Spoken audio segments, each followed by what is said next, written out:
അച്ഛാ. എന്താ മോളെ? എന്താ അച്ഛാ? എന്താ പറയാനുണ്ടെന്ന് പറഞ്ഞിട്ട് ഒന്നും മിണ്ടാതെ നിൽക്കുക.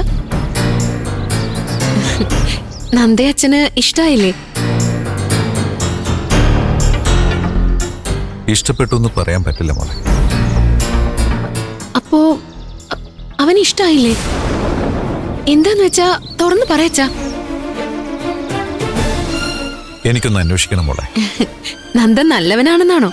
അതെ. ഞാൻ പറഞ്ഞില്ലേ അച്ഛാ, അവൻ വളരെ നല്ലവനാ. എന്നാലും നമ്മളൊന്ന് അന്വേഷിക്കണ്ടേ മോളെ? അപ്പൊ ഞാൻ പറയുന്നതിൽ അച്ഛന് വിശ്വാസമില്ലേ? നന്ദയോടുള്ള സ്നേഹം കൊണ്ട് നിനക്ക് അവൻ നല്ലവനാണെന്ന് തോന്നും. അയ്യോ അല്ലച്ചാ, എനിക്ക് അവനെ നന്നായിട്ട് അറിയാവുന്നതാ. ആയിക്കോട്ടെ, ഞാനും ഒന്ന് അന്വേഷിക്കണ്ടേ മോളെ?